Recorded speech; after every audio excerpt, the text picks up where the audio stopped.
everyone, welcome back to my channel. I feel like it's been so long since I filmed a YouTube video. It's only been about 2 weeks, but in that time I have moved house and it has been chaotic. So please excuse this backdrop. This is very temporary whilst there are all boxes downstairs and I unpack all my books and whatnot. So yeah, please excuse this backdrop. It is not forever. But I feel like this month so far, because I've been so busy with the move, I have not really been reading all that much. So I thought for this video, I would talk you through some of the books I'm really excited to read to hopefully inspire me and excite me to get me reading again, because after I've moved now, I'm starting to feel a bit settled and I've a bit more like in my headspace, I have that mental capacity to read again. So I've got some books here, both physical and ones that I haven't bought yet, of books on my TBR, and I am going to talk you through them. So first of all, I will go through the books I have with me physically. So the first book that I have physically is this one. It is Moby Dick by Herman Melville, and this is an absolute classic and one that I've wanted to read for quite some time. Now it is quite a big book and I'm not actually sure what the story entails. All I know is that I think they're setting out to find this whale, but I read some books recently set around the sea and I love that sort of sensory experience of describing the smells, the sights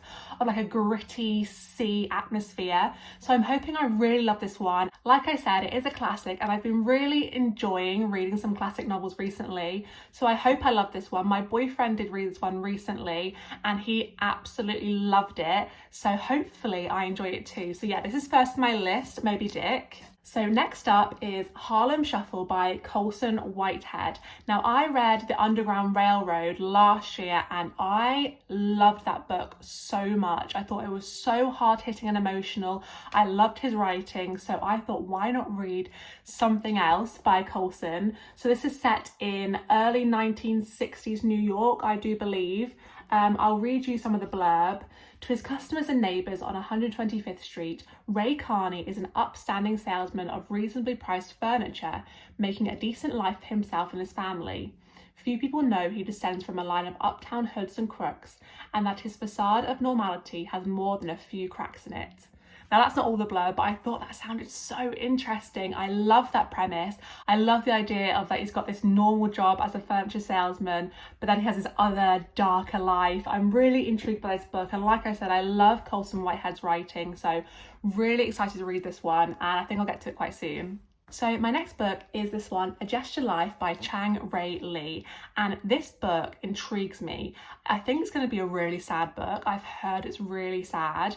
It is about a man who falls in love with a comfort woman. Now this man serves as part of the Japanese army in World War II, and these comfort women are there to give sexual favours to the army.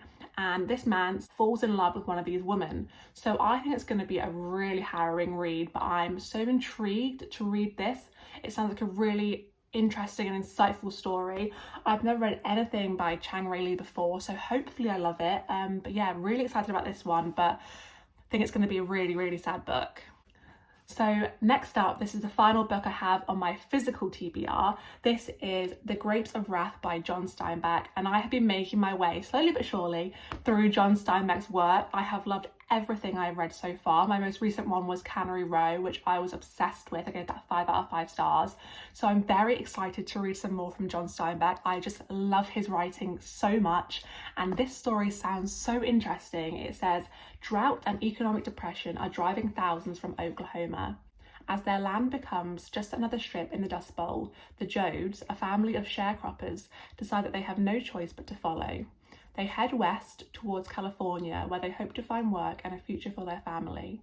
But while the journey to this promised land will take its inevitable toll, there remains uncertainty about what awaits their arrival. So I'm really interested to read this book. I have no doubt I'm going to love it. I hope I do, because I've loved everything from John Steinbeck so far. So very, very excited to read this one and probably get to it quite soon. So that's the end of my physical TBR, and that takes me swiftly on to the books that I want to buy very soon. They sound really interesting to me. And the first one is Hidden Valley Road. I feel like I wanted to read this book for so long, but just never got around to buying it yet, but it sounds so interesting. It's a non-fiction book about an all-American family, and this married couple have loads of children, and they have 12 in total, but 6 of them are schizophrenic. I think this is a deep dive into how and why this could have come about, and I think it really delves into their family life, and I've heard so many good reviews about this book, so I'm so intrigued to read it, and I definitely am going to get to it soon. So my next book is Once There Were Wolves by Charlotte McConaghy, and the reason that I really want to read this book was after reading Great Circle by Maggie Shipstead, and I just loved reading about the natural surroundings, the great landscapes.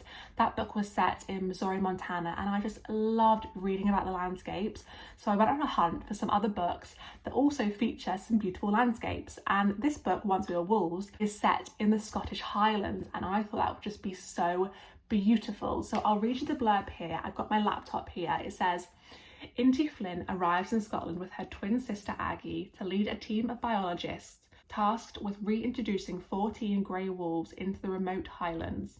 She hopes to heal not only the dying landscape, but Aggie too, unmade by terrible secrets that drove the sisters out of Alaska.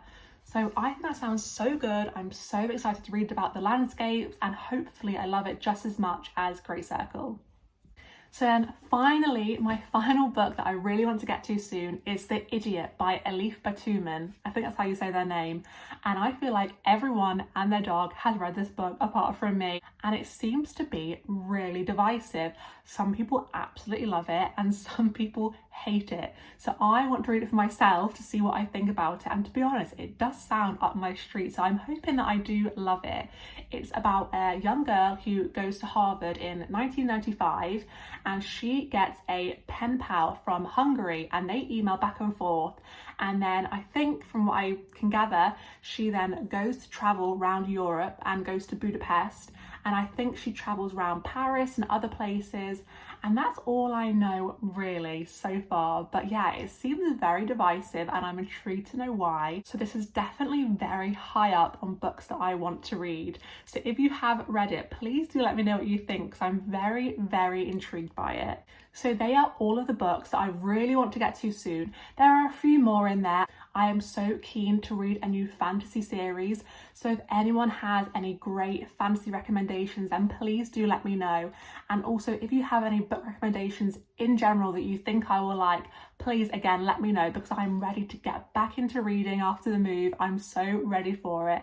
So thank you so much for watching, and I will see you in my next video.